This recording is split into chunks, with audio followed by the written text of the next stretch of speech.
25년 만에 나타난 가난했던 동창, 성공한 친구들의 잔인한 조롱과 멸시가 쏟아진다.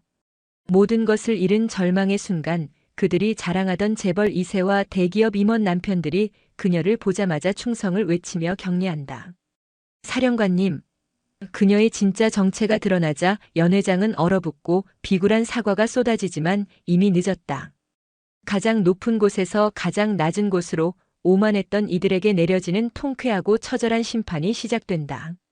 본 영상 시청 후 이야기가 마음에 드셨다면 구독과 좋아요 부탁드립니다. 감사합니다.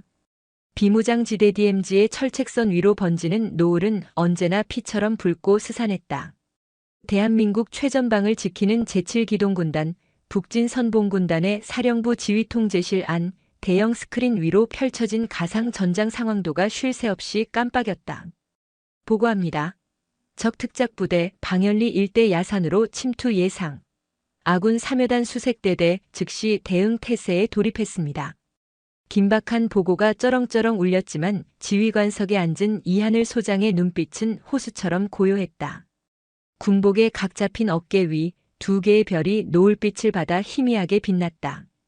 그녀는 스크린의 수많은 정보 속에서 단 하나의 핵심을 꿰뚫어 보듯 나지막하지만 강철 같은 목소리로 명령을 내렸다. 3여단은 현 위치 고수, 기만 전술에 현혹되지 마라. 적의 목표는 방열리가 아니다. 통신 감청 기록, 5분 전 데이터 즉시 스크린의 현시. 짧은 명령에 오퍼레이터들이 분주하게 움직였다. 곧 스크린 한쪽에 암호화된 통신 주파수 그래프가 떠올랐다. 하늘은 그래프의 미세한 떨림을 응시하며 말했다. 예상대로군. 진짜 목표는 군단 직할 통신소다. 독수리 들리는가? 즉시 2대대 전 병력 목표 지점 알파흐치르로 이동시켜 5분 내로 통신소 주변 반경 2km를 완벽히 포위한다. 이것은 훈련이 아니다.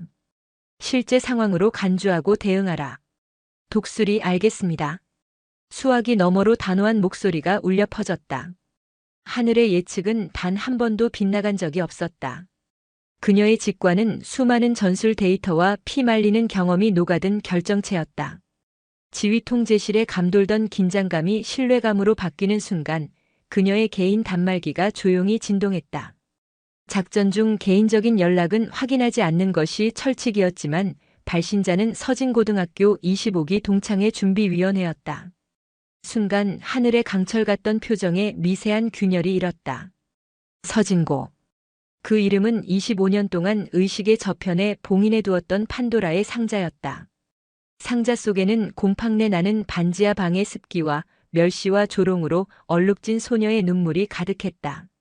사령관님, 적 부대 완전 섬멸했습니다. 역시 사령관님의 판단이 옳았습니다.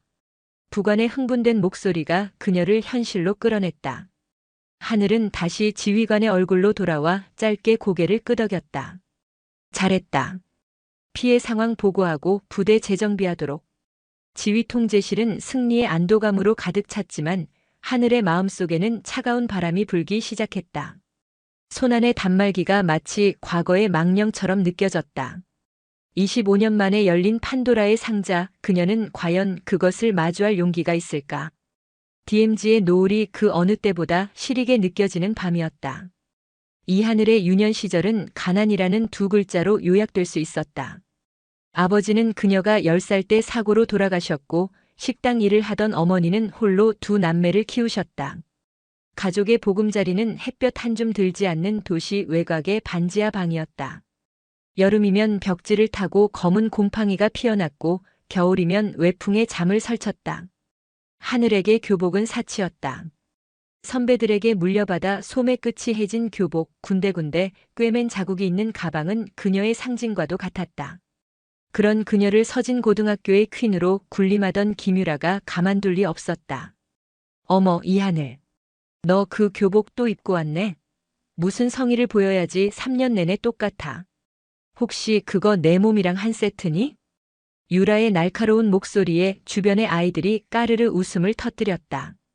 점심시간 유라와 그 무리들은 반짝이는 최신 도시락통을 열어 보이며 화려한 반찬을 자랑했다.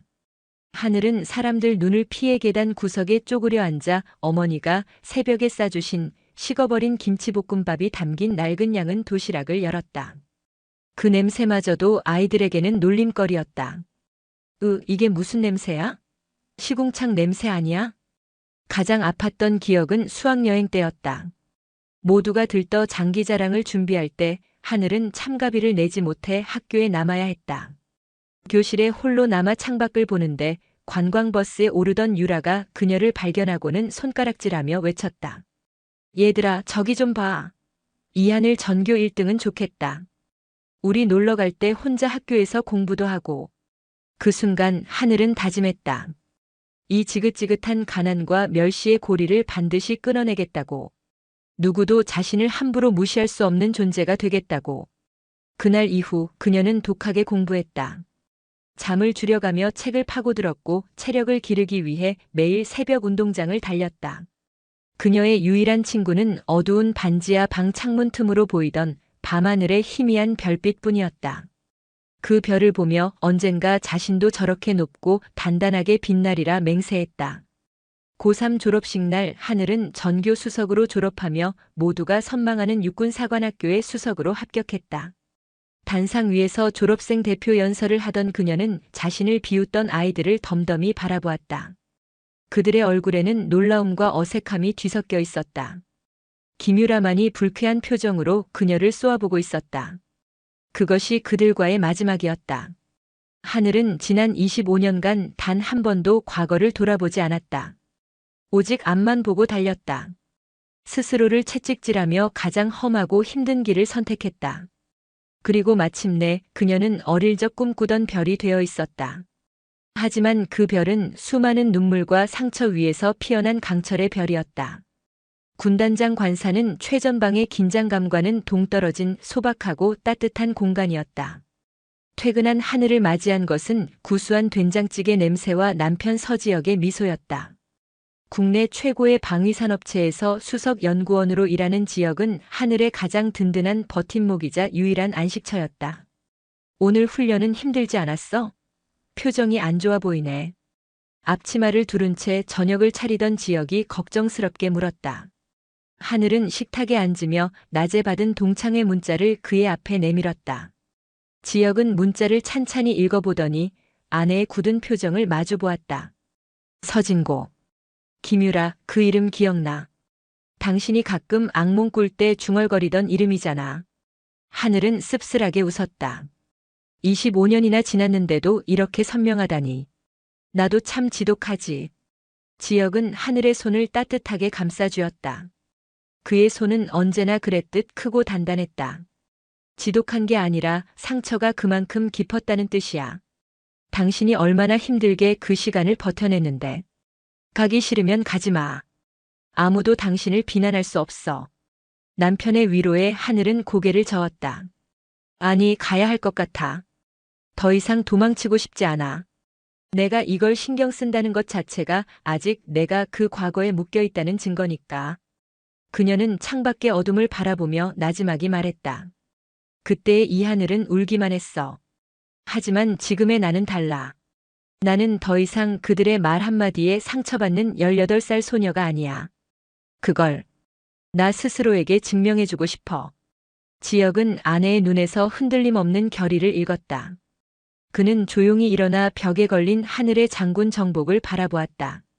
수많은 훈장과 빛나는 계급장.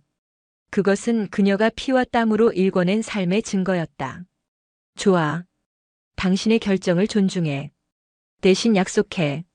어떤 상황에서도 당신은 지금 대한민국에서 가장 강하고 존경받는 군인이라는 사실을 잊지 않겠다고. 그들의 시선이 아니라 당신 스스로의 눈으로 당신을 바라보겠다고. 지혁은 정복 어깨의 별을 부드럽게 쓸었다. 이 별은 당신이 얼마나 치열하게 살아왔는지 보여주는 증거야. 그깟 동창회에서 누가 뭐라든 당신의 가치는 변하지 않아. 가서 그냥 지금의 당신을 보여주고 와. 꾸밀 필요도 증명할 필요도 없이. 그냥 있는 그대로의 이 하늘을.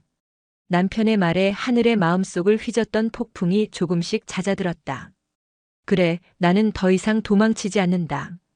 이것은 복수가 아니라 나의 18살에게 보내는 위로이자 현재의 나를 위한 마지막 통과 의례다. 그녀는 결심했다. 25년 만에 과거의 망령과 정면으로 마주하기로. 동창의 날짜가 다가올수록 하늘의 마음은 복잡했다.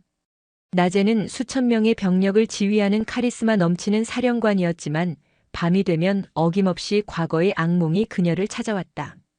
꿈속에서 그녀는 여전히 교복을 입은 채 비웃음 속에서 홀로 서 있었다. 동창의 전날 밤 하늘은 옷장 앞에서 한참을 서성였다. 옷장 안에는 각 잡힌 군복과 몇 벌의 단정한 평상복뿐이었다. 화려한 드레스나 명품 가방 같은 것은 애초에 관심도 없었다. 무엇을 입고 가야 할까? 그녀의 고민을 눈치챈 지역이 다가와 그녀의 어깨를 감쌌다. 뭘 그렇게 고민해? 그냥 평소 입던 옷 중에 가장 편한 걸로 입고 가. 그래도 너무 초라해 보이지 않을까? 다들 번쩍번쩍하게 하고 올 텐데. 자신도 모르게 나온 말에 하늘은 스스로 놀랐다. 어느새 그녀는 25년 전처럼 다른 사람의 시선을 의식하고 있었다. 지역은 그런 그녀를 부드럽게 돌려세워 눈을 맞췄다. 하늘아, 잘 들어. 당신의 가치는 옷이나 가방으로 증명되는 게 아니야. 당신이라는 사람 그 자체로 빛나는 거야. 당신의 눈빛, 당신의 자세, 당신의 목소리. 그 안에 당신이 살아온 시간이 전부 담겨 있어. 그 어떤 명품도 당신의 삶이 주는 무게감과 품격을 따라올 수 없어. 그는 옷장에서 가장 단정하고 심플한 네이비색 원피스와 검은색 재킷을 꺼냈다. 화려한 장식 하나 없는 지극히 실용적인 디자인의 옷이었다. 이게 당신다워. 불필요한 장식 없이 본질만으로 단단하고 우아한 것. 가서 보여줘. 진정한 품격은 거치장에서 나오는 게 아니라 내면의 단단함에서 나온다는 걸. 남편의 말에 하늘은 마음을 다잡았다. 그래, 나는 나 자신으로 충분하다. 그녀는 그 옷을 입고 거울 앞에 섰다. 거울 속에는 화려하진 않지만 누구보다 당당하고 고든 자세의 여인이 서 있었다. 수십 년간의 군 생활이 몸에 밴 흐트러짐 없는 자세와 깊이를 알 수 없는 눈빛. 그것이 바로 이 하늘이었다. 다음 날 아침 그녀는 동창회가 열리는 서울 강남의 최고급 호텔로 향했다. 차창 밖으로 화려한 도시의 풍경이 스쳐 지나갔다. 25년 전 감히 올려다볼 수도 없었던 곳이었다. 그러나 지금 그녀의 마음은 이상할 정도로 평온했다. 이것은 싸움터로 향하는 것이 아니다. 과거의 나를 만나러 가는 아주 긴 여정의 끝일 뿐이다. 그녀는 조용히 숨을 골랐다. 출정 준비는 끝났다. 호텔 연회장의 거대한 문이 열리는 순간 하늘은 마치 다른 차원의 세계로 들어서는 듯한 기분을 느꼈다. 눈부신 샹들리에 아래 화려한 드레스와 값비싼 장신구로 치장한 사람들이 무리지어 담소를 나누고 있었다. 공기 중에는 값비싼 향수와 샴페인, 그리고 은근한 과시욕이 뒤섞여 떠다녔다. 단정한 네이비색 원피스 차림에 하늘이 들어서자 몇몇의 시선이 잠시 그녀에게 머물렀다가 이내 흥미를 잃고 다른 곳으로 향했다. 그들의 눈빛에는 누구지? 하는 물음과 함께 그녀의 소박한 차림에 대한 미세한 경멸감이 서려 있었다. 하늘은 25년이라는 시간이 무색하게도 순식간에 과거의 교실로 소환된 듯한 착각에 빠졌다. 어머, 혹시 이 하늘 아니니? 한 중년 여성이 아는 척을 해왔다. 희미한 기억 속 반장이었던 이수진이었다. 수진은 위아래로 하늘을 훑어보며 어색하게 웃었다. 맞구나, 하늘이. 이야, 정말 오랜만이다. 하나도 안 변했네. 여전히. 수수하구나. 수수하다는 말 속에 담긴 가시를 하늘은 모를 리 없었다. 그녀는 희미하게 미소 지으며 답했다. 오랜만이야, 수진아. 너는 많이 변했네. 좋아 보인다. 그럼 우리 남편이 얼마 전에 병원 개원했잖아. 강남에서 제일 잘 나가는 피부과 원장님 사모님인데 이 정도는 꾸며줘야지. 수지는 은근슬쩍 남편 자랑을 늘어놓으며 자신의 다이아몬드 반지를 만지작거렸다. 주변에 있던 다른 동창들도 하나둘씩 모여들었다. 그들의 대화는 자연스럽게 남편의 직업, 자녀의 유학, 최근에 구입한 해외 부동산 이야기로 흘러갔다. 그들만의 리그에서 하늘은 완벽한 이방인이었다. 하늘은 대화에 끼어들지 않고 조용히 샴페인 잔을 들고 창가로 향했다. 통유리 너머로 서울의 야경이 화려하게 펼쳐져 있었다. 저 불빛 중 하나가 과거 그녀가 살던 곰팡내 나던 반지하 방이었을 것이다. 그때와 지금 세상은 변한 것이 없었다. 여전히 사람들은 눈에 보이는 것으로 서로를 판단하고 재단하고 서열을 매기고 있었다. 괜찮아. 나는 더 이상 상처받지 않아. 하늘은 스스로에게 되뇌었다. 그녀는 이 화려하지만 공허한 공간을 마치 적진을 분석하듯 차분히 관찰하기 시작했다. 그때였다. 연회장 입구가 소란스러워지며 모든 사람의 시선이 한 곳으로 쏠렸다. 오늘의 주인공 김유라가 등장한 것이다. 김유라는 25년 전과 마찬가지로 여전히 무리의 중심이었다. 최신 명품 브랜드의 실크 드레스는 그녀의 몸을 우아하게 감쌌고 목과 손목에는 눈이 부실 정도의 보석들이 번쩍였다. 재벌가 며느리라는 타이틀에 걸맞은 위풍당당한 등장이었다. 유라야 왔구나. 역시 주인공은 마지막에 나타나는 법이지. 어머, 이 드레스 신상이잖아. 너무 예쁘다. 동창들이 벌떼처럼 그녀에게 몰려들어 아첨을 늘어놓았다. 유라는 익숙하다는 듯 도도한 미소를 지으며 그들의 인사를 받았다. 그러다 문득 창가에 홀로 서 있는 하늘을 발견했다. 유라의 입가에 비릿한 미소가 걸렸다. 그녀는 보란듯이 큰 걸음으로 하늘에게 다가갔다. 어머나 이게 누구야? 전교 1등 이하늘 아니셔? 용케 여긴 어떻게 왔대? 노골적인 비아냥이었다. 주변의 공기가 순간 싸늘하게 식었다. 모두의 시선이 두 사람에게 집중됐다. 하늘은 천천히 몸을 돌려 유라를 마주했다. 오랜만이야 유라야. 오랜만이긴 하지. 근데 넌 여전하다. 옷 입은 것 좀 봐. 동창회 온다고 신경 좀 쓰지 그랬어. 우리 서진고 동창회 물 흐리게. 유라의 말에 주변에서 킥킥거리는 웃음소리가 터져나왔다. 하늘은 조금도 동요하지 않고 오히려 유라의 머리부터 발끝까지를 천천히 훑어보았다. 그리고는 나지막이 말했다. 사람의 품격은 옷으로 결정되는 게 아닐 텐데. 예상치 못한 반격에 유라의 표정이 순간 굳었다. 하지만 그녀는 이내 다시 비웃음을 되찾았다. 품격? 가난해서 꾸밀 줄도 모르는 걸 품격으로 포장하는 재주 하나는 여전하네. 그래서 지금은 뭐하고 사는데? 아직도 그렇게 아등바등 살아? 설마. 아직도 반지하에 사는 건 아니지? 과거의 가장 아픈 상처를 후벼 파는 잔인한 말이었다. 하늘의 심장이 차갑게 가라앉는 것을 느꼈다. 하지만 그녀의 얼굴에는 어떤 표정 변화도 없었다. 그녀는 수많은 위기 상황을 겪으며 감정을 통제하는 법을 완벽하게 터득한 군인이었다. 나는 나라를 위해 일하고 있어. 하늘은 짧게 답했다. 그러자 유라는 기다렸다는 듯 과장되게 웃음을 터뜨렸다.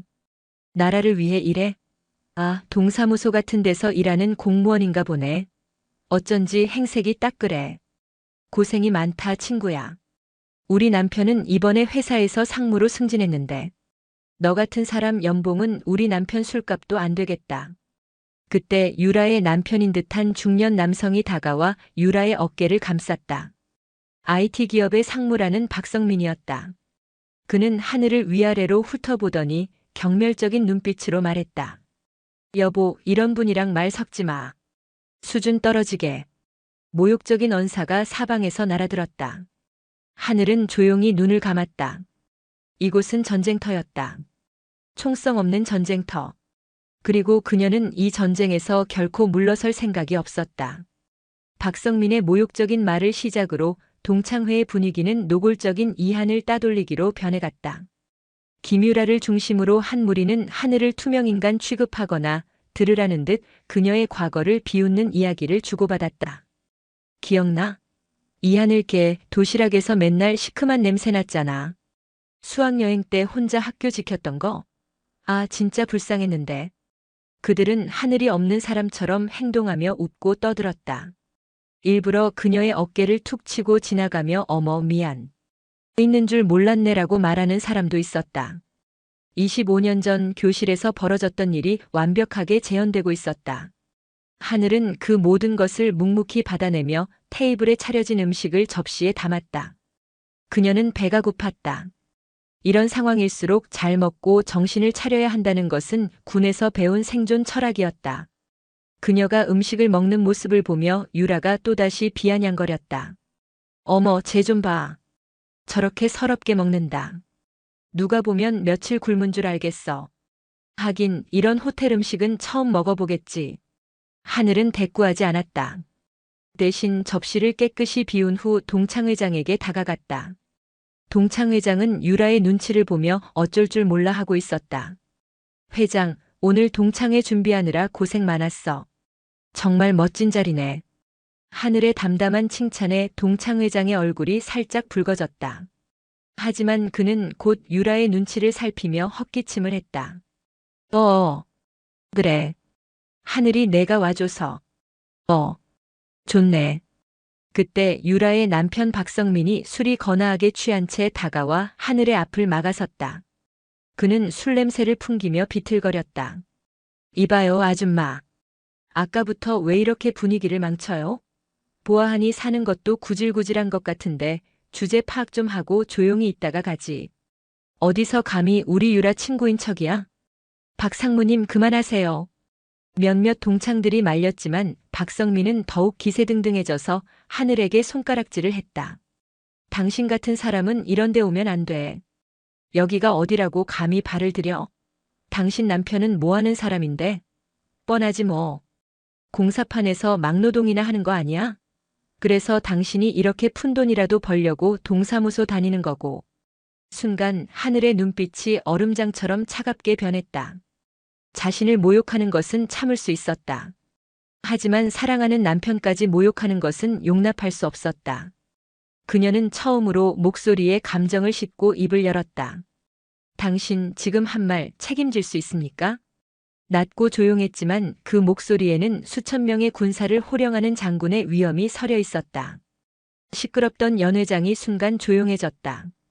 박성민은 하늘의 기세에 잠시 주춤했지만 이내 술기운을 빌려 더 큰 소리를 쳤다. 책임? 내가 왜 책임을 져? 틀린 말했어? 당신 행색이 그렇잖아. 구질구질하게 사는 주제에 눈빛만 살아서는. 하늘은 더 이상 아무 말도 하지 않았다. 그저 깊이를 알 수 없는 눈으로 박성민을 응시할 뿐이었다. 그 눈빛 앞에서 박성민은 자신도 모르게 오싹한 한기를 느꼈다. 보이지 않는 총성이 오가는 전쟁터의 한복판이었다. 모두가 이 하늘이 분노를 터뜨리거나 혹은 울면서 자리를 박차고 나갈 것이라 예상했다. 하지만 그녀는 그 어떤 반응도 보이지 않았다. 그저 얼음처럼 차가운 눈으로 박성민을 응시하다 이내 시선을 거두고 자신의 자리로 돌아갔다. 그 침묵이 오히려 더 큰 무기가 되어 연회장을 짓눌렀다. 김유라는 자신의 남편이 졸지에 무안을 당한 것 같아 기분이 상했다. 그녀는 분위기를 전환하기 위해 목소리를 높였다. 자자 여러분, 이제 우리 추억을 이야기해 볼까요? 우리 서진고 시절 정말 재밌는 일 많았잖아요. 유라는 의도적으로 하늘이 가장 비참했던 순간들만 골라서 이야기하기 시작했다. 하늘의 낡은 도시락, 꿰맨 가방, 수학여행 불참 사건까지. 그녀는 그것들을 아주 재미있는 개그 소재인 양 포장하며 웃음을 유도했다. 몇몇 동창들은 불편한 기색을 내비쳤지만 대다수는 유라의 권력에 눌려 억지로 웃음을 터뜨렸다. 하늘은 그 모든 이야기를 마치 남의 이야기를 듣는 것처럼 덤덤하게 듣고 있었다. 그녀의 표정은 평온했고 자세는 흐트러짐이 없었다. 마치 폭풍의 눈 한가운데에 있는 것처럼. 한참을 떠들던 유라는 하늘의 반응이 없자 재미가 없어졌는지 화제를 돌렸다. 그래서 하늘아, 넌 결혼은 했니? 남편은 뭐 하는 사람이야? 아까 박상무가 물었잖아. 대답 좀 해봐. 우리가 뭐 도와줄 일이라도 있을지 어떻게 알아? 그 말에는 내 남편 직업이 변변찮으면 우리가 적선이라도 해주겠다는 오만한 뜻이 담겨 있었다. 모든 시선이 다시 하늘에게로 향했다. 이제는 피할 수 없는 질문이었다. 하늘은 샴페인 잔을 내려놓고 정면으로 유라를 바라보았다. 그리고는 아주 천천히 하지만 모두가 들을 수 있는 또렷한 목소리로 말했다. 내 남편은 이 나라의 하늘을 지키는 일을 해. 그녀는 남편이 방위산업체 연구원이라고 구체적으로 밝히지 않았다. 그저 하늘을 지킨다는 상징적인 표현을 썼다. 아이들은 그 말을 제멋대로 해석했다. 하늘을 지켜? 아, 공군인가? 사병 출신? 설마 공항에서 일하는 거 아니야? 보안 요원 같은 거? 그들의 상상력은 기껏해야 그 정도였다. 유라는 코웃음을 치며 결론 내렸다.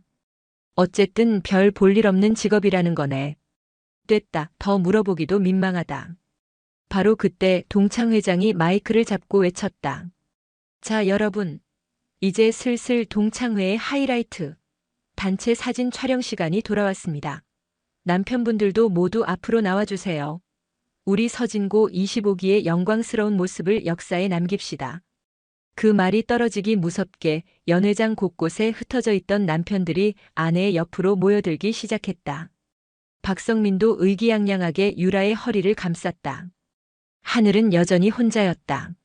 모두가 그녀를 동정하거나 혹은 비웃는 시선으로 쳐다보았다. 사진을 찍기 위해 조명이 더욱 밝게 터졌다.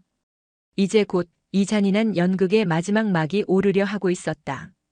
단체 사진을 찍기 위해 사람들이 웅성거리며 자리를 잡는 동안 김유라는 다시 한번 하늘을 궁지로 몰아넣고 싶었다. 그녀는 일부러 모두가 들을 수 있는 큰 소리로 말했다. 하늘아, 넌 그때나 지금이나 참 안 변한다. 그렇게 악착같이 공부해서 육사까지 가더니 결국 사는 건 별반 다를 게 없나 보네. 하기야, 가난은 대물림 되는 거라잖아. 가난은 대물림 된다. 그 말은 하늘의 심장을 찌르는 비수였다. 그 순간 25년간 억눌러왔던 무언가가 그녀의 안에서 꿈틀거렸다. 그것은 분노가 아니었다. 슬픔도 아니었다. 그것은 자신의 삶을 관통해온 단 하나의 신념, 결코 포기할 수 없었던 자존심이었다. 하늘은 조용히 자리에서 일어났다. 그녀의 움직임에 소란스럽던 연회장이 다시 한번 조용해졌다. 그녀는 유라를 똑바로 바라보며 차분하지만 단호한 목소리로 말했다. 유라야. 그녀는 처음으로 유라의 이름을 불렀다. 가난은 부끄러운 게 아니야. 연회장 안의 모든 사람들이 숨을 죽였다. 정말로 부끄러운 건 그 가난을 핑계로 자신의 꿈을 포기하는 거야. 환경을 탓하며 주저앉고 남을 짓밟으면서 자신의 우월감을 확인하려는 비겁함이야말로 진짜 부끄러운 거지. 하늘의 목소리는 떨림 하나 없이 연회장 전체에 울려 퍼졌다. 그녀의 눈빛은 더 이상 과거에 상처 입은 소녀의 것이 아니었다. 수많은 역경을 딛고 일어선 승리자의 깊고 강한 빛을 띠고 있었다. 나는 가난했기 때문에 더 간절하게 꿈을 꿨어. 돈이 없어서 참고서를 살 수 없으면 도서관에서 밤을 새워 책을 통째로 외웠고 체력이 약하다는 소리를 듣기 싫어서 누구보다 먼저 일어나 새벽 공기를 가르며 달렸어. 너희들이 부모님이 사준 예쁜 옷을 자랑할 때 나는 해진 운동화 끈을 고쳐 매며 더 높은 곳을 향해 달려갈 것을 맹세했어. 그녀는 잠시 말을 멈추고 경악과 혼란에 빠진 동창들의 얼굴을 하나하나 천천히 둘러보았다. 너희는 아마 평생 이해하지 못할 거야. 짓밟힐수록 더 단단해지는 풀처럼 어둠 속에서 더 밝게 빛나는 별처럼 절망의 끝에서 피어나는 희망이 얼마나 강하고 위대한지를. 나는 내 지난 모든 시간을 단 한순간도 부끄러워하지 않아. 오히려 그 시간들이 지금의 나를 만들었기에 나는 내 모든 과거를 끌어안고 사랑한다. 하늘의 연설은 끝났다. 연회장에는 무거운 침묵만이 흘렀다. 아무도 감히 입을 열지 못했다. 그들은 난생 처음 보는 종류의 카리스마에 압도당했다. 비록 그녀의 정체를 알지는 못했지만 그들은 직감적으로 깨달았다. 지금 자신들 앞에 서 있는 저 여인은 결코 자신들이 함부로 판단하고 재단할 수 있는 사람이 아니라는 것을. 김유라의 얼굴은 하얗게 질려 있었다. 이 하늘의 말이 남긴 여운은 길었다. 동창들은 어색한 침묵 속에서 서로의 눈치만 살폈다. 김유라는 분함과 당혹스러움에 얼굴이 벌개졌다. 자신의 완벽한 파티를 망쳐버린 하늘이 원망스러웠지만 감히 더 이상 말을 걸지 못했다. 하늘에게서 뿜어져 나오는 기운은 평범한 공무원의 그것이 아니었다. 동창 회장이 애써 분위기를 수습하려 마이크를 잡았다. 자, 우리 이제 정말로 사진 찍읍시다. 남편분들, 아내 옆에 멋지게 서주세요. 그때였다. 연 회장 뒤편에서 술을 마시며 따로 이야기를 나누던 몇몇 남편들이 사진을 찍기 위해 무대 앞으로 걸어 나왔다. 그들은 대부분 이름만 대면 알만한 대기업의 임원, 법조인, 의사 등 소위 성공한 남성들이었다. 그중 3명의 남성이 무대 중앙으로 걸어 나오다 단상 옆에 서 있는 하늘을 발견하고는 그 자리에 우뚝 멈춰섰다. 그들의 얼굴에 떠오른 표정은 단순한 놀라움을 넘어선 경외와 충격 그 자체였다. 세 남자 중 한 명은 바로 김유라의 남편 박성민에게 아부하며 하늘을 조롱하던 대기업 부장 최민준이었다. 다른 한 명은 반장이었던 이수진의 남편이자 잘나가는 변호사인 오정석이었다. 그리고 마지막 한 명은 바로 김유라의 자랑거리였던 IT 기업 상무 박성민이었다. 그들은 서로의 얼굴을 마주 보았다. 믿을 수 없다는 듯 눈을 비볐다. 자신들이 지금 보고 있는 인물이 왜 저런 초라한 모습으로 이곳에 있는지 도무지 이해할 수 없다는 표정이었다. 최민준이 떨리는 목소리로 옆에 있는 박성민에게 속삭였다. 박 상무님, 저분 맞습니까? 제가 잘못 본 게 아니죠? 박성민의 얼굴은 이미 사색이 되어 있었다. 아까 하늘에게 구질구질하게 산다고 폭언을 퍼부었던 자신의 모습이 필름처럼 스쳐 지나갔다. 그는 마른 침을 삼키며 간신히 고개를 끄덕였다. 맞는 것 같다. 세상에. 오정석 변호사 역시 법정에서도 좀처럼 잃지 않던 평정심을 완전히 잃은 모습이었다. 그는 넥타이를 고쳐 매며 안절부절 못했다. 그들의 이상한 행동에 아내들이 의아한 표정으로 물었다. 여보, 왜 그래? 아는 사람이야? 하지만 그들은 아내의 말에 대답할 정신도 없었다. 그들의 시선은 오직 한 사람, 이하늘에게 고정되어 있었다. 하늘은 그들의 시선을 피하지 않고 그저 담담히 마주볼 뿐이었다. 그녀의 눈빛은 마치 그래, 나다. 이제 어쩔 텐가? 하고 묻는 듯 했다. 연 회장의 모든 사람들이 이 기묘한 대치 상황을 숨죽여 지켜보고 있었다. 곧이어 상상조차 할 수 없었던 일이 벌어지기 시작했다. 가장 먼저 움직인 것은 대기업 부장 최민준이었다. 그는 잠시 망설이더니 이내 결심한 듯 굳은 표정으로 주변 사람들을 해치고 앞으로 나섰다. 그리고는 이하늘의 정면 약 3걸음 앞에서 멈춰섰다. 그는 흐트러진 옷매무새를 바로잡고 구두 뒤축을 탁 소리가 나게 붙였다. 그리고는 마치 군대에서 갓 전역한 이등병처럼 조금의 흐트러짐도 없는 완벽한 차려 자세를 취했다. 그리고 다음 순간 그의 입에서 우렁찬 목소리가 터져나왔다. 충성. 그는 벼락 같은 구령과 함께 절도 있는 동작으로 거수 경례를 붙였다. 그의 손끝은 눈썹 끝에 정확히 위치했고 팔은 완벽한 각도를 유지했다. 그것은 사회에서 적당히 흉내내는 그런 경례가 아니었다. 뼛속까지 군인 정신이 박힌 사람만이 할 수 있는 완벽하고도 장엄한 경례였다. 연 회장은 완벽한 정적에 휩싸였다. 모두가 자신의 눈을 의심했다. 잘나가는 대기업 부장이 왜 저 초라한 행색의 여자에게 저토록 깍듯한 군대식 경례를 하는 것인가? 최민준의 아내가 경악하며 외쳤다. 여보, 지금 뭐 하는 거예요? 하지만 최민준의 경례는 시작에 불과했다. 그의 뒤를 이어 오정석 변호사가 그리고 마지막으로 박성민 상무가 차례로 하늘의 앞에 와서 섰다. 그들 역시 최민준과 마찬가지로 완벽한 차려 자세를 취했다. 그리고는 한 목소리로 연 회장이 떠나갈 듯한 구령을 외쳤다. 충, 성. 3명의 성공한 중년 남성들이 한 여인을 향해 동시에 거수 경례를 올리는 광경. 그것은 너무나도 비현실적이어서 마치 영화의 한 장면을 보는 듯했다. 김유라는 자신의 남편이 그 안에 포함되어 있다는 사실에 아연실색했다. 그녀는 남편에게 달려가 팔을 붙잡고 흔들었다. 당신 미쳤어? 지금 뭐 하는 짓이야? 저 여자한테 왜 경례를 해? 하지만 박성민은 아내의 손을 뿌리치고 굳건히 경례 자세를 유지했다.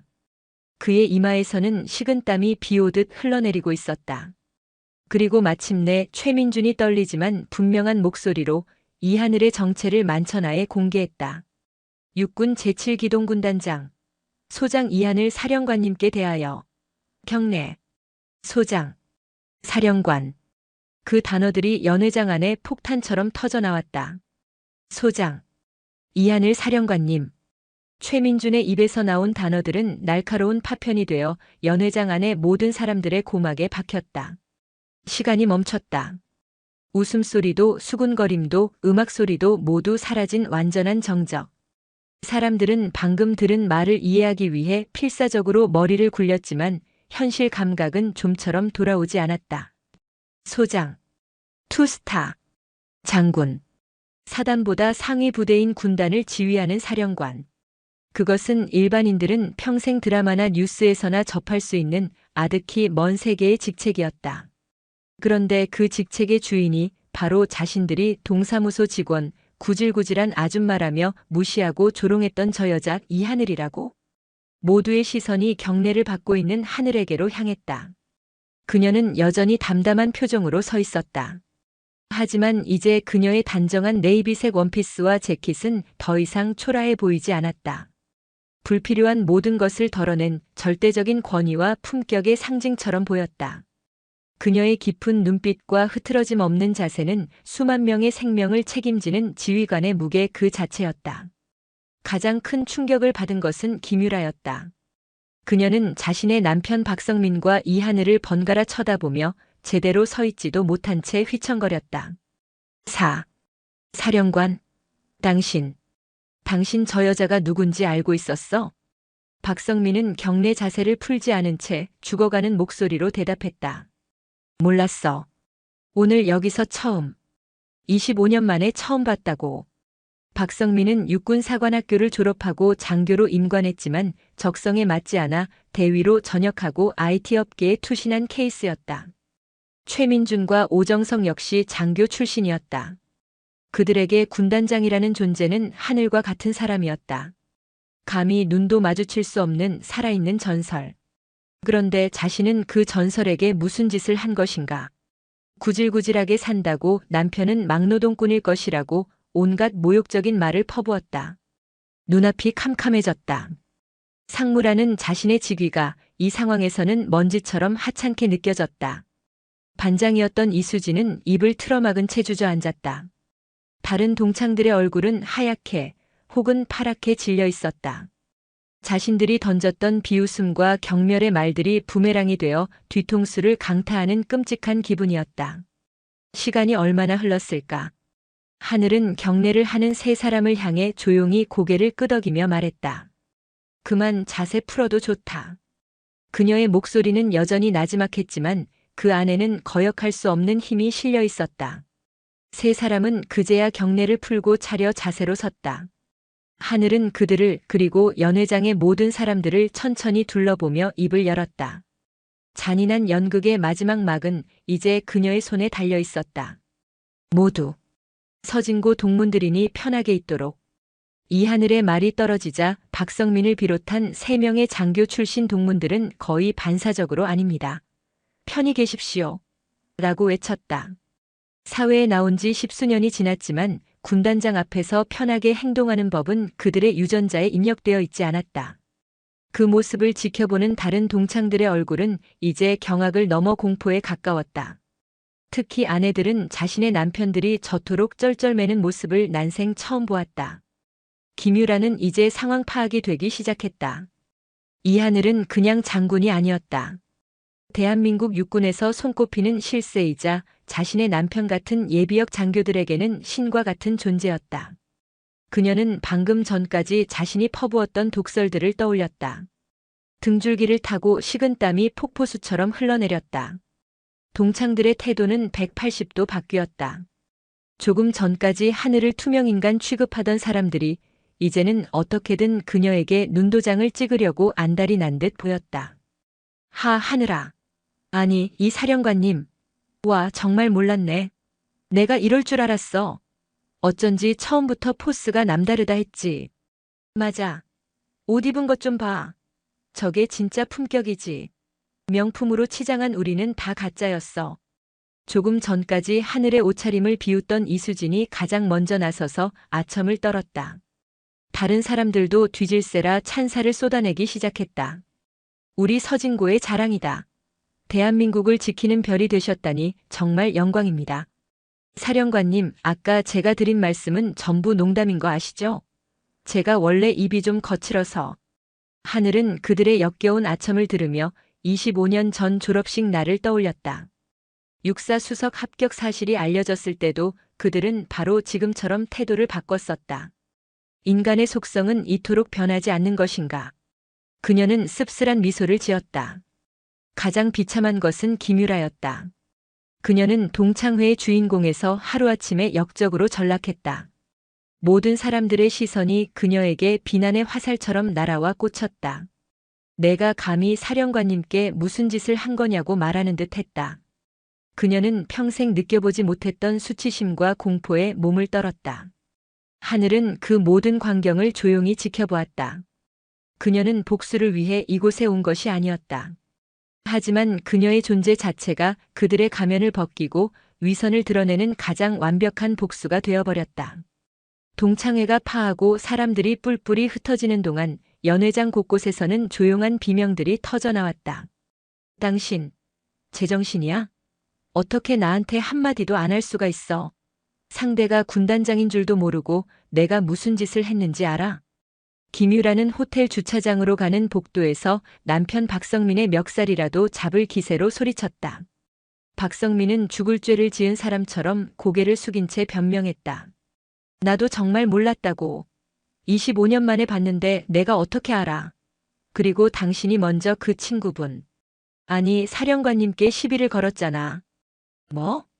이제 와서 내 탓을 해? 당신이 중간에 나서서 구질구질하다느니 뭐니 막말만 안 했어도 이 지경까진 안 왔어. 이제 우리 회사 어떡해? 당신 내일 당장 회사에서 잘리는 거 아니야. 박성민은 IT 기업 상무였지만 그의 회사는 방위산업과 관련된 프로젝트를 여러 개 수주하고 있었다. 군의 실세인 이한을 사령관에게 밉보였다는 사실이 알려지면 그의 경력은 물론이고 회사 전체가 위기에 처할 수도 있었다. 그는 눈앞이 캄캄했다. 다른 쪽에서는 대기업 부장 최민준이 아내에게 싹싹 빌고 있었다. 여보, 제발. 내가 다 잘못했어. 내가 유라 남편 말에 괜히 동조해서. 하지만 당신이라도 좀 말렸어야지. 내가 뭘 어째요? 난 그분이 그런 사람인 줄 꿈에도 몰랐지. 당신이나 잘하지 왜 나한테 그래요? 당신 이제 승진은 다 끝났네. 오정석 변호사 부부도 상황은 마찬가지였다. 법조계 인맥을 자랑하던 그의 아내는 남편이 일개 소령도 아닌 군단장 앞에서 벌벌 떠는 모습을 보고 충격에서 헤어나오지 못했다. 여보, 우리 이제 어떡해? 나 이하늘한테. 아니, 사령관님께 너무 못되게 굴었는데. 제발. 아무 말도 하지 마. 생각만 해도 끔찍하니까. 그들은 평생을 부와 명예의 성을 쌓고 그 안에서 안전하게 살아왔다. 하지만 오늘 그들은 자신들의 성이 얼마나 허약한 기반 위에 서 있었는지를 깨달았다. 진짜 권력 앞에서 그들이 자랑하던 모든 것들은 한낱 모래성에 불과했다. 그 시각 이하늘은 호텔을 빠져나와 남편 서지혁에게 전화를 걸었다. 나 끝났어. 수화기 너머로 지혁의 따뜻한 목소리가 들려왔다. 고생했어. 마음은 좀 괜찮아? 하늘은 서울의 밤하늘을 올려다보았다. 화려한 네온 사인에 가려 별은 보이지 않았다. 하지만 그녀는 느낄 수 있었다. 자신의 마음속에 떠있는 그 어떤 어둠에도 가려지지 않는 단단한 별을. 응. 아주 괜찮아. 이제 정말로 다 끝난 것 같아. 그녀의 목소리는 더없이 평온했다. 다음 날 아침 하늘의 개인 단말기로 문자 메시지 한 통이 도착했다. 발신자는 김유라였다. 하늘아. 아니, 사령관님. 저 유라예요. 어제는 제가 정말 죽을 죄를 지었습니다. 제가 잠시 제정신이 아니었나 봐요. 염치 없지만 딱 한 번만 만나서 사과할 기회를 주실 수 없을까요? 제발 부탁드립니다. 문자에는 비굴함과 절박함이 뚝뚝 묻어났다. 하늘은 잠시 망설였다. 더 이상 그녀와 엮이고 싶지 않았지만 이대로 외면하는 것은 자신의 방식이 아니었다. 그녀는 짧게 답장을 보냈다. 오늘 오후 3시 군단 근처 찻집에서 보지. 약속 장소에 먼저 도착한 것은 유라였다. 그녀는 전날의 화려한 모습은 온데간데 없이 수수하고 단정한 옷차림에 화장기 없는 얼굴을 하고 있었다. 하늘이 찻집 안으로 들어서자 유라는 벌떡 일어나 90도로 허리를 숙였다. 와주셔서 정말 감사합니다, 사령관님. 하늘은 그녀의 맞은편에 앉으며 말했다. 여기는 군대가 아니니 그냥 편하게 말해. 그 말에 유라의 눈에 눈물이 그렁그렁 맺혔다. 하늘아, 정말 미안해. 내가 정말 나쁜 년이었어. 너한테 어떻게 그런 상처를. 그녀는 진심으로 흐느끼는 듯 보였다. 하지만 하늘은 그녀의 눈빛에서 공포와 계산을 읽었다. 이 사과는 진심 어린 반성이라기보다는 자신의 안위를 위한 처절한 몸부림에 가까웠다. 내가 왜 나한테 사과하는지는 알고 있니? 하늘이 조용히 물었다. 응? 그야. 내가 너한테 못되게 굴고 상처를 줬으니까. 아니. 하늘은 고개를 저었다. 넌 나 이하늘에게 사과하는 게 아니야. 넌 지금 소장 이하늘 사령관에게 사과하고 있는 거야.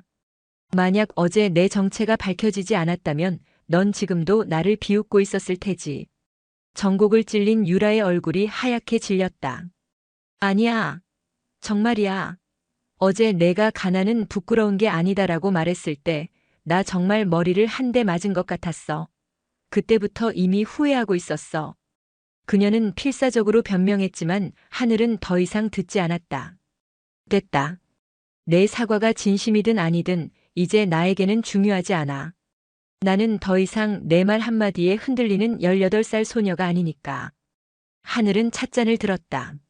내가 오늘 나온 이유는 너에게 복수하거나 내 사과를 받기 위해서가 아니야. 그냥 마지막 인사를 하러 온 거야. 25년간 나를 괴롭혔던 과거의 망령에게. 그녀는 유라를 바라보며 말했다. 잘 살아라, 김유라. 내가 자랑하는 돈과 명예가 아니라 내 자신의 힘으로. 더 이상 남을 짓밟지 않고 스스로의 발로 당당하게 서서. 그게 진정으로 잘 사는 것이니까. 그 말을 남기고 하늘은 자리에서 일어났다. 유라는 아무 말도 못한 채 그저 그녀의 뒷모습을 멍하니 바라볼 뿐이었다. 김유라와의 만남을 끝으로 이하늘의 마음을 짓누르던 마지막 무게추가 사라졌다. 동창회에서 있었던 일은 삽시간에 서진고 동문들 사이에 퍼져나갔고 이하늘은 전설적인 인물이 되었다. 그녀에게 어떻게든 줄을 대보려는 연락이 쇄도했지만 그녀는 일절 응하지 않았다. 그녀의 일상은 변함이 없었다. 새벽에 일어나 연병장을 달렸고 지휘통제실에서 작전을 지휘했으며 부하들과 함께 땀 흘리며 훈련했다. 동창회는 마치 하룻밤의 꿈처럼 느껴졌다. 며칠 후 남편 서지역의 회사에서 방위산업 관련 대형 프로젝트를 성공적으로 완수했다는 소식이 들려왔다. 그 프로젝트는 이하늘의 군단과도 협력 관계에 있는 중요한 사업이었다. 일각에서는 이번 성공이 이하늘 사령관에 보이지 않는 영향력 덕분이라는 소문이 돌았다. 그 소문은 김유라의 남편 박성민의 귀에도 들어갔다. 그는 자신의 회사가 경쟁에서 밀려났다는 소식을 듣고 망연자실했다. 이하늘이 직접적으로 손을 쓴 것은 아니었지만 그녀의 존재 자체가 힘의 균형을 바꿔버린 것이다. 그는 결국 회사에 사표를 냈다. 더 이상 버틸 수 없었다. 김유라는 모든 것을 잃었다. 남편은 실직했고 친구들은 그녀를 외면했다. 그녀가 평생 공들여 쌓아온 화려한 성은 하룻밤 사이에 무너져 내렸다. 그녀는 그제야 깨달았다. 자신이 얼마나 어리석고 오만했는지를. 어느 주말 오후 하늘은 남편과 함께 관사 앞들을 거닐고 있었다. 따스한 햇살 아래 지역이 조용히 물었다. 이제 마음이 좀 편해졌어? 하늘은 활짝 핀 철쭉을 바라보며 미소 지었다. 응. 김유라나 박성민이 어떻게 됐다는 소식 들었어. 솔직히 말하면 조금은 통쾌한 기분도 들어. 하지만 그게 전부는 아니야. 그녀는 지역을 돌아보며 말했다. 내가 얻은 진정한 승리는 그들이 불행해진 것이 아니야. 그들의 말과 행동에 더 이상 내가 상처받지 않게 되었다는 것. 그들의 평가와 상관없이 나 스스로 온전한 나로서 설 수 있게 되었다는 것. 그게 나의 진짜 승리야. 지역은 그런 하늘을 사랑스럽게 바라보며 따뜻하게 안아주었다. 하늘은 그의 품에 안겨 처음으로 과거의 상처로부터 완벽하게 자유로워졌음을 느꼈다. 그녀는 더 이상 눈물 위에 핀 강철의 별이 아니었다. 상처를 끌어안고 그 상처마저 자신의 일부로 받아들인 단단하고 온유한 대지 그 자체였다. 이하늘 사령관의 이야기는 군 내부에도 조용히 퍼져나갔다. 처음에는 가십처럼 시작된 이야기가 점차 존경과 경외의 일화로 자리 잡았다. 특히 가난한 환경을 딛고 장교의 꿈을 키우는 젊은 부사관과 생도들에게 그녀는 살아있는 신화가 되었다. 어느 날 육군사관학교에서 생도들을 대상으로 한 리더십 강연 요청이 들어왔다. 하늘은 처음에는 고사했지만 자신의 이야기가 누군가에게 작은 용기라도 될 수 있다면 기꺼이 하겠다는 생각에 강단에 서기로 했다. 강연 당일 수백 명의 생도들이 강당을 가득 메웠다. 초롱초롱한 눈빛으로 단상을 바라보는 젊은이들 앞에서 하늘은 자신의 지나온 삶을 담담하게 이야기하기 시작했다. 그녀는 곰팡내 나던 반지하 방 이야기부터 해진 교복을 입고 놀림받던 시절, 그리고 그 모든 것을 이겨내고 육사에 입학해 장군이 되기까지의 과정을 꾸밈없이 털어놓았다. 여러분, 제 어깨에 있는 이 별의 무게를 아십니까? 하늘은 자신의 어깨를 가리키며 말했다. 이것은 단순히 높은 지위를 의미하는 것이 아닙니다. 이 안에는 제가 걸어온 모든 길, 제가 흘렸던 땀과 눈물, 그리고 저를 믿고 따라주는 수만 명의 부하들과 그 가족들의 삶의 무게가 담겨 있습니다. 리더란 바로 그 무게를 감당하는 사람입니다. 그녀는 생도들을 둘러보며 말을 이었다. 여러분 중에도 과거의 상처나 어려운 환경 때문에 힘들어하는 사람이 있을 겁니다. 하지만 기억하십시오. 여러분을 진정으로 강하게 만드는 것은 여러분이 가진 배경이나 조건이 아닙니다. 어떤 상황에서도 굴하지 않고 자신의 꿈을 향해 나아가는 의지, 넘어졌을 때 다시 일어설 수 있는 용기입니다. 그 용기야말로 여러분을 가장 빛나는 별로 만들어줄 것입니다. 강연이 끝나고 우레와 같은 박수 소리가 터져 나왔다. 몇몇 생도들은 눈물을 훔치기도 했다. 그들은 책에서는 배울 수 없는 삶으로 증명된 진정한 리더십을 보았다. 강연을 마치고 나오는 하늘에게 한 어린 여생도가 다가와 경례를 붙였다. 사령관님, 오늘 강연 정말 감명 깊게 들었습니다. 저도 사령관님처럼 어떤 어려움에도 굴하지 않는 자랑스러운 군인이 되겠습니다. 하늘은 그 생도의 어깨를 두드리며 따뜻하게 미소 지었다. 과거의 자신을 보는 듯 했다. 그녀는 알 수 있었다. 자신의 이야기가 또 다른 씨앗이 되어 어딘가에서 새로운 별을 피워낼 것이라는 것을. 그것이 바로 그녀가 짊어진 별의 무게이자 기쁨이었다. 몇 달의 시간이 흐른 어느 날 이 하늘은 뜻밖의 편지 한 통을 받았다. 발신인은 반장이었던 이수진이었다. 동창회 이후로 모든 연락을 끊었던 그녀였다. 편지에는 동창회 날의 일에 대한 사과와 함께 작은 동창 모임을 제안하는 내용이 담겨 있었다. 하늘아, 그날 이후로 많은 생각을 했어. 우리가 얼마나 속물처럼 살았는지, 너에게 얼마나 큰 상처를 주었는지 깨달았어. 특히 김유라 무리에 휩쓸려 너를 외면했던 것이 너무나 부끄럽다. 혹시 괜찮다면 그때 너에게 상처 주지 않았던, 조용히 너를 응원했던 몇몇 친구들과 함께 작은 식사 자리 한번 가졌으면 해. 너를 사령관이 아니라 우리의 친구 이하늘로 다시 만나고 싶어서 그래. 하늘은 잠시 고민했다. 하지만 편지에서 느껴지는 진심에 그녀는 모임에 나가보기로 결심했다. 약속 장소인 작은 한정식집에 도착하자 그곳에는 수진을 포함해 학창시절 조용하고 성실했던 친구 대여섯 명이 그녀를 기다리고 있었다. 그들의 얼굴에는 어색함과 미안함이 어려 있었다. 하늘아, 와줘서 고마워. 수진이 대표로 말했다.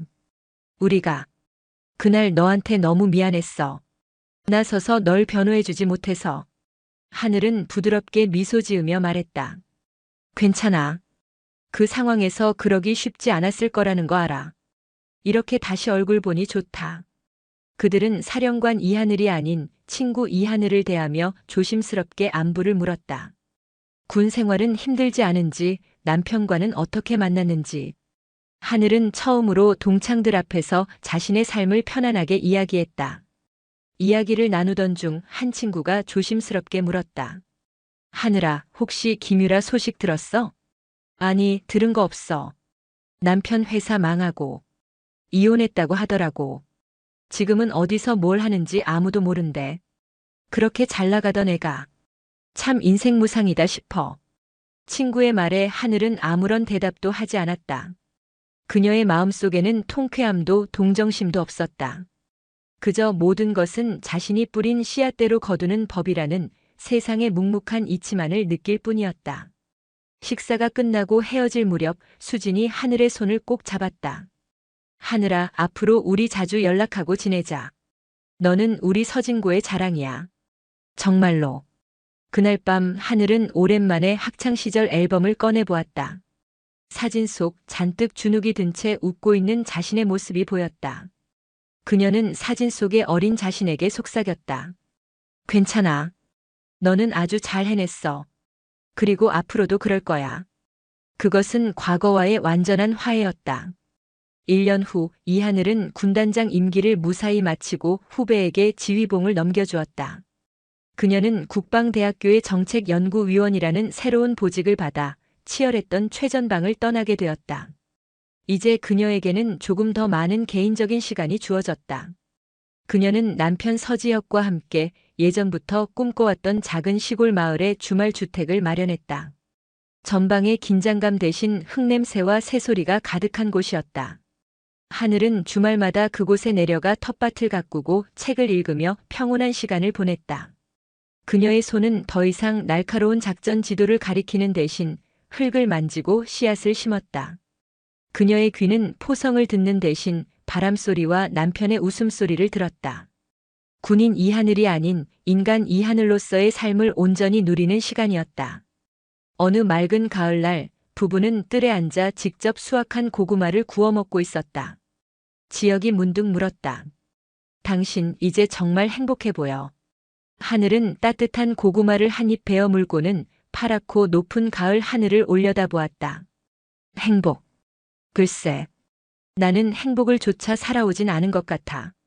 그저 매 순간 내가 해야 할 일을 했을 뿐이고 내 신념을 지키려고 노력했을 뿐이야. 그런데 돌아보니 그 모든 과정이 나를 이곳으로 데려왔네. 그녀는 남편의 손을 잡으며 미소 지었다. 이 평온함이 좋아. 치열하게 싸우고 지켜낸 끝에 얻은 이 평온함이 나에게는 가장 큰 상이자 행복인 것 같아. 두 사람은 말없이 서로를 바라보았다. 그들의 뒤로는 황금빛으로 물든 들판이 펼쳐져 있었고 그 위로 한가로운 구름이 흘러가고 있었다. 더 이상 증명할 것도 싸워야 할 것도 없는 완전한 평화의 시간이었다. 그녀는 깨달았다. 진정한 강함은 누군가를 이기는 것이 아니라 자기 자신과 화해하고 자신의 삶을 있는 그대로 끌어안는 데서 온다는 것을.